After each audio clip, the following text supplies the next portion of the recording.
Hey, I'm Dana Sugar Daddy Herbert, better known as the next great baker. Have you ever dreamed of having a fairy tale wedding or creating this spectacular event?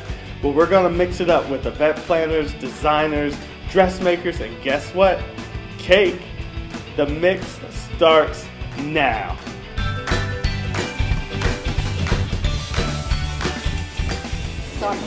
Hey guys, welcome to this episode of The Mix. I'm your host Dana Herbert, aka The Next Great Baker, and I'm here with two of my close friends, Jay Qualls and Jasmine Franks. That's right, you know her as Jazzy and Jay from The Next Great Baker, and we are mixing it up. The mix starts now. I'm making my famous sour cream almond pound cake. It's like, look at this ribbon of batter. Look how thick it is. It's so good. Makes a delicious pound cake. This is my most popular cake for my wedding cakes. And this is how it looks. It looks like ribbon. Pretty. Look at the bowl. And it has no yolks, which is one of the secrets. Wow. And that's all I'm going to tell you.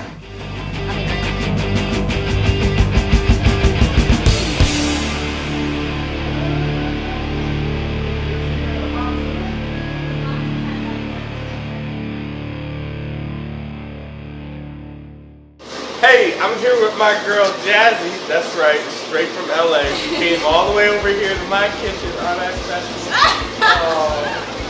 But she's here. She's going to talk to us a little bit about why her red velvet cakes are so amazing. I'm not going to give you a recipe. That's a secret. I've been trying to work it out of her for 24 hours now. She's not budging. No. But she's going to give you a couple tips for you guys. So go ahead, Jazzy. Okay, so a lot of you guys have been asking me, how do you make a good red velvet cake? And like Dana said, will not give out my recipe. But what I will do is give you some tips and techniques to make sure that your red velvet is the best red velvet it can be. First off, use good quality ingredients. Real butter, real eggs, real cream cheese, real sour cream. That'll really give your recipe a nice, really good flavor. Second, please use double strength red food coloring. It'll really boost that color, the red color, and keep it throughout the baking process. The nice, you want a fire engine red. Bright red. And that's the thing, a lot of people get lost in the maroon region when they do red velvet cake or cupcakes. And really it's about the color. The people love the color, and that's what sells it. It's red, it's different, it's not white or brown like chocolate cake. So that's really important too. Another thing, don't overmix your batter. A lot of people just whip all day. You don't need to mix it that much, just until the lumps are out. And then the last thing I'm going to tell you is to make sure your batter is dense. You want a nice, dense cake.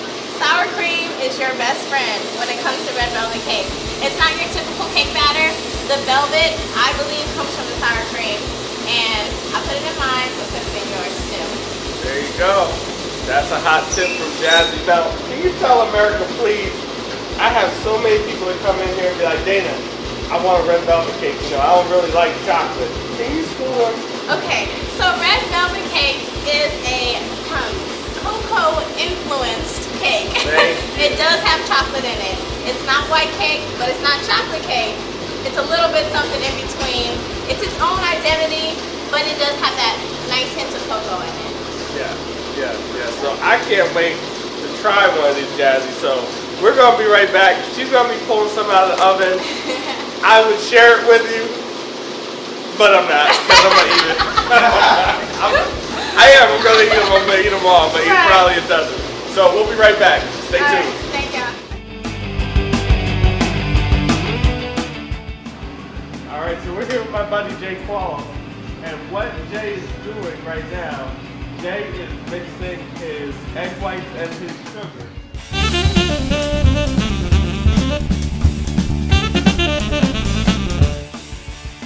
How do you know that this is working? This is my Swiss meringue buttercream. And it's really, really easy, and I love it. It tastes so good.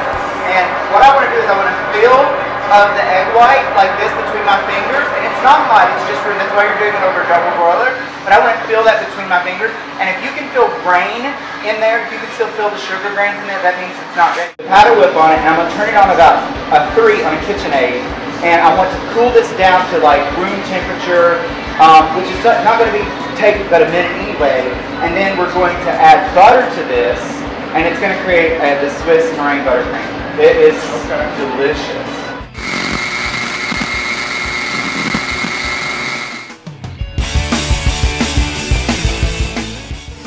Okay, hey everybody, Jasmine, Jazzy Cakes from season 2. Woo-hoo-hoo! And I'm making red velvet cakes. I'm cooking the cream cupcakes and brownies. But for now, we just have the red velvet. Yummy, delicious. Look, I can do what Jay did too. And it ribbons down. Oh, my God. No, but that's in the oven right now. I'm really excited to do this event. I'm so excited to do this event for the Washington Humane Society. And you know, it's a really good cause. And I love doing donations for good causes. And that's what it's about. Sugar, champagne, fun. It's going to be crazy. Is that against the rules? No. To lick the bowl? No. Don't try this at home. You're not supposed to eat raw batter. Red velvet. Oh, look at those red velvet! They're so pretty. They look like Jazzy cakes.